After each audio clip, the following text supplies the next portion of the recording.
ভজন মিত্রকে মারের হুমকি দিল গীতা। গীতার বিরুদ্ধে কোর্টে এফআইআর করবে অধরা। হ্যালো ভিউয়ার্স, গীতা এলএলবি ধারাবাহিকের আজকের পর্বে আমরা এমনটাই দেখতে পাই। পড়শি কান্না করতে করতে বলে, আমার কোথাও যাওয়ার জায়গা নেই। আমার বাবা মা ছিল, তারা অ্যাক্সিডেন্টে মারা গিয়েছে। আর আমি যাকে বিয়ে করলাম সে এতটা নিচু আমি ভাবতেও পারিনি। আমার খুব লজ্জা করছে। তারই দেয়া শাখা সিঁদুর পলা আমি পরে আছি। আমার খুব ঘৃণা করছে এগুলো পরতে। আর যদি সমাজের কোনো রীতিনীতি না থাকতো তাহলে আমি এগুলো কোনো মতেই পরতাম না। আমার কি করা উচিত এগুলো পরা?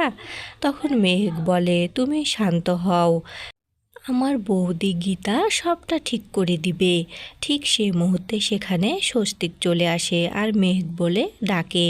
তখন পড়শি বলে, ওটা কে কথা বলল? আমার গলাটা খুব চিনা চিনা লাগছে। তখন মেঘ বলে, কেউ না। এরপর স্বস্তিক মেঘকে বলে, খাবার রেডি হয়ে গিয়েছে, ওকে ফ্রেশ হয়ে নিচে আসতে বলো। স্বস্তিকের কথা শুনে তো পড়শি বুঝতে পারে সে এ গলাটা আগেও শুনেছে। তাই পড়শি বলে, আপনি আমার কাছে আসুন। আপনি কি এর আগে আমার সাথে কোনো কথা বলেছেন, কিংবা আপনার সাথে আমার কোনো আলাপ পরিচয় ছিল? আর মেহেক, তোমাকে যে মেহেক বলে ডাকলো, এ নামটা আমি আগেও শুনেছি। আমার একজন পরিচিত ছিল যাকে আমি খুব ভালোবাসতাম। তার বোনের নামও ছিল মেহেক। আপনার নামটা কি? তখন মেহেক স্বস্তিককে ইশারা করে নামটা না বলার জন্য। তখন স্বস্তিক বলে, আমার নামটা শুনে আপনার কি হবে? তখন পড়শি বলে, আপনি আমার কাছ থেকে লুকিয়ে যাচ্ছেন? পড়শি বলে, আপনাকে আমি একটু ছুঁয়ে দেখতে চাই, আপনি কিছু মনে করেন না। এর আগে কি আমি এ বাড়িতে এসেছিলাম, কিংবা আপনার সাথে আলাপ আমার ছিল? আমার খুব কাছের মানুষের মতো আপনার কণ্ঠটা লাগছে। তখন স্বস্তিক বলে, আপনি কি করে আমাকে চিনবেন? এর আগে আমিও আপনাকে দেখিনি এবং আপনিও আমাকে দেখেননি, তাহলে আপনার সাথে আমার কিভাবে পরিচয় হবে? কিন্তু পড়শি কিছুতেই সেটা মানতে চায় না। পড়শি বলে, আমি যাকে ভালোবাসতাম, আমার যার সাথে বিয়ে ঠিক হয়েছিল তার মতো আপনাকে লাগছে। আর তার বোনটাও এরকম মেহেকের মতো মিষ্টি ছিল, কিন্তু হঠাৎই অ্যাক্সিডেন্টের কারণে, আমার অন্ধত্বের কারণে এ বিয়েটা হয়নি। আর আপনার স্ত্রী গীতা, ওনার কণ্ঠটাও আমার খুব পরিচিত মনে হয়। ওনাকে এর আগে আমি কোথাও দেখেছি। ও কোন বাড়ির বউ আমাকে একটু খুলে বলুন। আর উনি বা কোথায় গিয়েছে? তখন মেহেক বলে, উনি কোর্টে গিয়েছে আপনার কেসটার বিষয় নিয়ে কথা বলতে। স্বস্তিক বলে, আপনি উত্তেজিত হবেন না, গীতা আসলে আপনার খাবারটা দিয়ে দিবে, আপনি চুপ করে এখানে বসে থাকুন। অন্যদিকে অধরা বলে, আমরা কি এতক্ষণ বসে থাকবো? আপনারা কি পেয়েছেন? যা খুশি তাই করবেন। আর অধরার কাকাও বলে, আপনারা এমনটা আমাদের সাথে করতে পারেন না।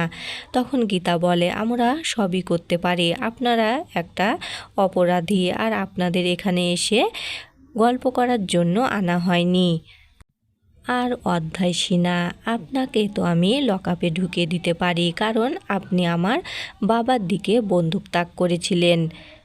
এরপর গীতা রাগে অধ্যায়ের হাতটা মুচড়ে দেয় এবং অধ্যায়কে এক থাপ্পড় মারে। তখন অধ্যায় ক্ষেপে গিয়ে বলে, এই গীতা, আমি আপনার কি হাল করতে পারি আপনি কল্পনাও করতে পারেন না। আর আমি পড়শিকে তো নিয়েই আসবো, আর আমাদের ভাত কাপড়ের তো অনুষ্ঠান হবেই। তখন গীতা অধ্যায়কে উল্টো হুমকি দেয় আর বলে, দেখি তোমাকে লকআপ থেকে কে ছাড়িয়ে নিয়ে যায়। তখন কাকিয়া বলে যে, আপনি আমাদের সঙ্গে এমনটা করতে পারেন না। তখন গীতা বলে, আমি কি করতে পারি আপনারা কল্পনাও করতে পারেন না। থানার মধ্যে এমন অশান্তি দেখে পুলিশ অফিসার বলে, আপনারা একটু থামুন এবং শান্ত হন। অধ্যায় তো আবারও গীতাকে হুমকি দেয় যে, আপনার সামনে দিয়ে ওই পড়শিকে আমি তুলে নিয়ে যাব, আপনি কিছু করতে পারবেন না। ঠিক সেই সময়ে সেখানে চলে আসে ভজন মিত্রী আর বলে, আমি ভজন মিত্রী, এ কেসটা নিয়ে আমি লড়ব। আর এই গীতা, আমি যেখানে সেখানে তোকে থাকতেই হবে। তখন গীতা বলে, যেখানে বাঘিনী সেখানে তো নেউটাকে থাকতেই হবে। তখন ভজন মৈত্রী গীতার উপরে চিৎকার করতে থাকে। গীতাও উল্টো ভজন মৈত্রীকে হুমকি দেয় আর বলে, একদম তোমাকে কষিয়ে চড় মারবো। তোমার এত বড় সাহস, তুমি কোর্টে এসে এরকম কথা বলছো। অফিসার বিষয়টিকে সামাল দিতে বলে, আপনারা কি করছেন? এটা থানা, আপনারা এমনটা করতে পারেন না। আর ভজন মিত্রী, আপনি এখানে কি করতে এসেছেন? তখন ভজন মিত্রী একটা কাগজ বের করে পুলিশ অফিসারকে দেয় আর বলে, এটা অধ্যায়ের আগাম জামিনের কাগজ।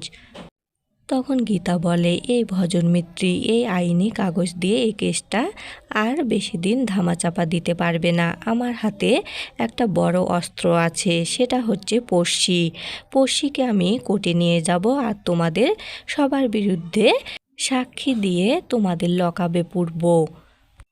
তখন অধ্যায় গীতাকে বলে, আপনাকে আমি চ্যালেঞ্জ করলাম, আমি অধ্যায় সিনহা, আপনার বাড়ি থেকে পড়শিকে ছো মেরে আমি বাড়িতে নিয়ে চলে আসব, আপনি পারলে কিছু করেন। অধরা গীতাকে বলে, তোমাকে একটা আগাম খবর দিচ্ছি, তুমি পড়শিকে আটকে রেখেছো, এটা বলে আমি থানায় এফআইআর করে দিয়েছি। এখন দেখি তুমি কি করে আইনের মারপেশ থেকে বের হতে পারো। সবাই চলে গেলে পুলিশ অফিসার বলে, অগ্নিকন্যা একটু সাবধানে থাকবেন। তখন গীতা বলে, আমি জানি আমাকে সাবধানে থাকতে হবে, আমি এটাও জানি যে পড়শিকে ওরা উঠিয়ে নিতে আসবেই। তো বন্ধুরা, গীতা কি পারবে পড়শিকে রক্ষা করতে?